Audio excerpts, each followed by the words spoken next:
अवस्थाओं में करता है और ये सब अवस्थाएं एक रूप हैं।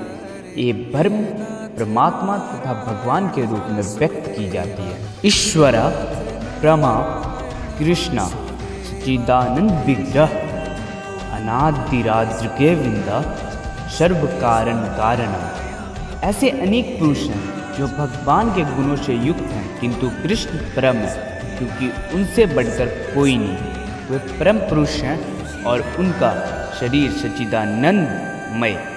वे आदि भगवान गोविंद और समस्त कारणों के कारण हैं। एते संचा कला पुंस कृष्णास्ते भगवान स्वयं इंद्रारिव्याकुलम लोक मुद्रयंती युगे युगे। यहाँ पर वर्णित सारे अवतारों की सूचियाँ या तो भगवान की अंश कलाओं अथवा पूर्ण कलाओं की है, किंतु कृष्ण तो स्वयं भगवान है। अतः कृष्ण आदि भगवान, परम सत्य परमात्मा तथा निर्विशेष ब्रह्म दोनों उद्गम है। भगवान की उपस्थिति में अर्जुन द्वारा स्वजनों के लिए शोक करना सर्वथा अशोभनीय है। अतः कृष्ण ने कुतः शब्द से अपना आश्चर्य व्यक्त किया है। आर्य जैसी सभ्य जाति किसी व्यक्ति से ऐसी मालिनता की उम्मीद नहीं की जाती। भगवत गीता में ढेर सारी ज्ञानवर्धक बातें हैं, बट उनमें से एक ऐसी बात जो श्री कृष्ण ने अर्जुन को बताया, जो हम लोगों को भी जानना चाहिए। तात्पर्य अर्जुन का प्रथा पुत्र के रूप में संबोधित किया गया।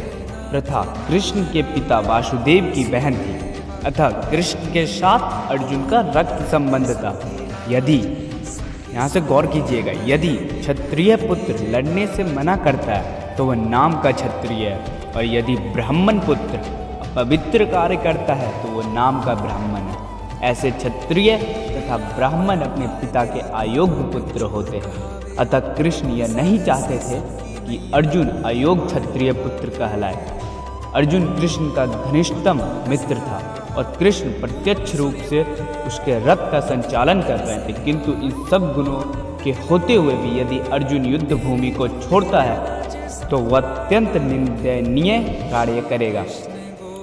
अतः कृष्ण ने कहा कि ऐसी प्रवृत्ति अर्जुन के व्यक्तित्व को शोभा नहीं देती। अर्जुन यह तर्क कर सकता था कि वह परम पूज्य भीष्म तथा स्वजनों के प्रति उदार दृष्टिकोण के कारण युद्ध भूमि छोड़ रहा है, किंतु कृष्ण ऐसी उदारता को केवल हृदय द्रावल्य मानते हैं। ऐसी झूठी उदारता का अनुमोदन एक भी शास्त्र नहीं करता।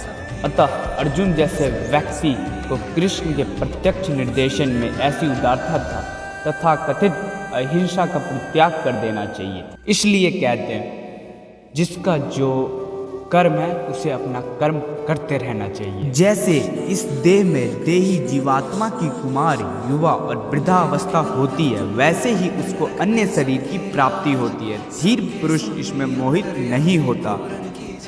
Just as the boyhood, youth and old age come to the embodied soul in this body, in the same manner is the attaining of another body. The wise man is not deluded at that. तो अगर हम बात करें भगवत गीता सार की, तो यहाँ पे हम जितने भी ज्ञान ले लें उससे उतना ही कम है। और गीता में हमें ऐसे ऐसे ज्ञान मिलते हैं जो अगर हम अपनी ज़िंदगी में उतार लें तो हमारा ज़िंदगी सफल है।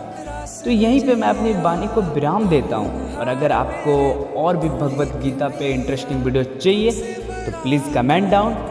और अगर मैं मुझसे किसी भी शब्द का गलत उच्चारण या मतलब निकला हो तो मैं माफ़ी चाहता हूँ। और हम जल्द चलेंगे अगले अनोखे और रहस्यमय यात्रा पर। तब तक के लिए स्टे सेफ, स्टे हेल्दी।